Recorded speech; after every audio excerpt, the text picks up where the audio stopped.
जो लोग अग्निपथ योजना का फायदा गिना रहे हैं, ऐसा लग रहा है कि कोई चीज वो बेचने की कोशिश कर रहे हैं। वाह, मेगा बम्पर ऑफर चल रहा है, आपको 20 लाख रुपया भी मिल जाएगा, 4 साल में आप रिटायर भी हो जाएंगे, फिर आपको रिजर्वेशन भी मिल जाएगा।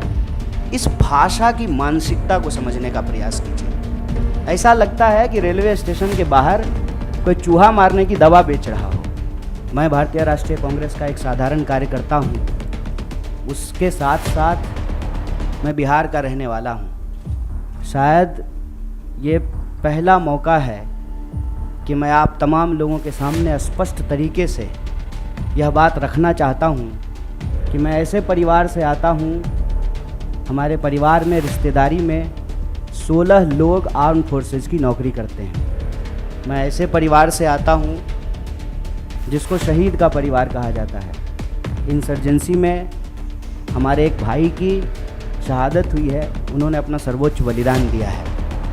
और आप सबके चैनल पे भी मैं यही देख रहा हूँ कि सब लोग यही कह रहे हैं कि सबसे ज़्यादा हिंसा बिहार में भड़क रही है। मैं इस बिंदु पे आपसे कुछ बात करना चाहता हूँ। पहली बात तो ये कि हम लोग मार्केटिंग नहीं करना जानते हैं।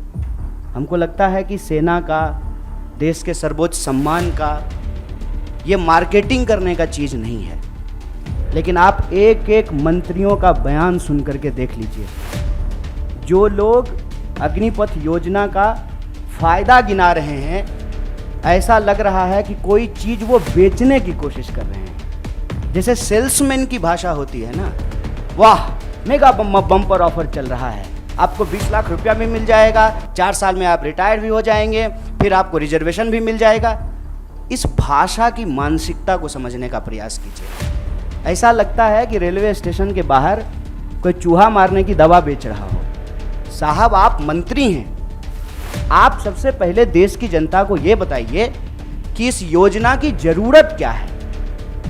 हर साल जब 50,000 से ज़्यादा भर्तियां और नियमित भर्तियां, जिसमें टीए भी है, डीए भी है, पेंशन भी है, सेंट्रल स्कूल में एडमिशन का भी प्रावधान है, रेलवे का भी टिकट मिलेगा, हवाई जहाज का भी टिकट मिलेगा, और अगर सर्वोच्च बलिदान आप देते हैं, आपको शहादत होती है, तो आपके परिवार का भी ख्याल रखा जाएगा।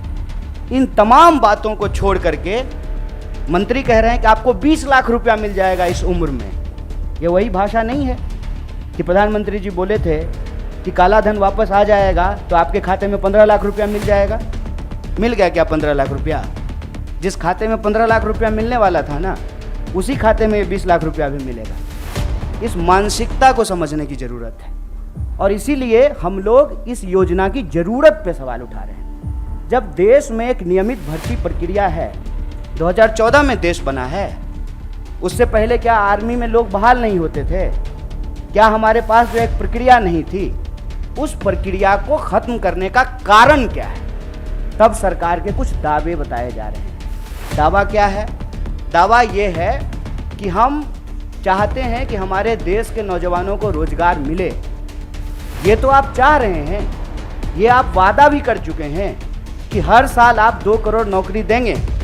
उस 2 करोड़ नौकरी को छोड़ करके पीएमओ ने अभी ट्वीट किया कि हम 10 लाख रोजगार देंगे।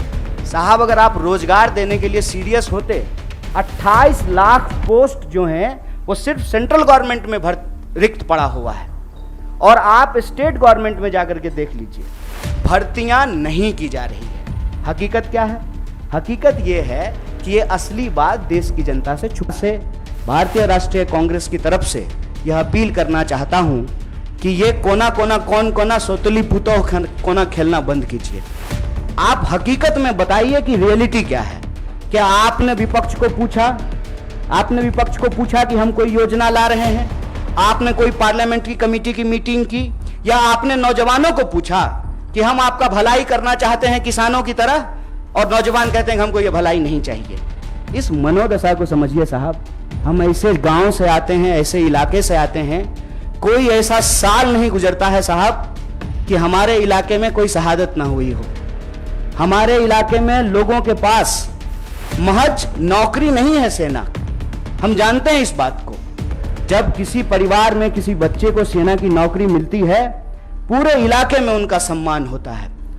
और दुख के साथ साथ जब एक पार्थिव शरीर गांव आता है, आंखों में आंसू होने के बावजूद उस इलाके का सीना गर्व से चौड़ा हो जाता है कि हमारे बच्चे ने जो है देश के लिए सर्वोच्च सम्मान दिया है। सेना का सवाल देश की सुरक्षा का सवाल है, आप इसको मजाक मत बनाइए। और एक बात हमारे साथी भी कह रहे हैं, आप तमाम मीडिया लोग भी इसको बोल रहे हैं कि उसमें से 25% लोगों को, साहब 25% नहीं, अप टू 25%, ध्यान रखिएगा, यह है सेल्समैन मेगा बम्पर ऑफर की मानसिकता। अप टू 25% क्या होता है, मतलब 25% की भी गारंटी नहीं है। यह मत समझिए आप कि उसमें से एक को दे ही देंगे नौकरी। बहुत चालाकी से टर्म्स एंड कंडीशन लिख दिया है, अप टू 25%। और इसमें यह कितना गंभीर है, इस गंभीरता का आप अंदाजा लगाइए कि अभी आए हुए 3 दिन हुए हैं घोषणा किए हुए, 2 मेजर अमेंडमेंट हो चुका है, और जो फायदा गिनाए जा रहे हैं वो फायदा तो पहले से है। सेना में, आर्म फोर्सेस में, पैरामिलिट्री में भर्ती होने की मैक्सिमम आयु 25 वर्ष है।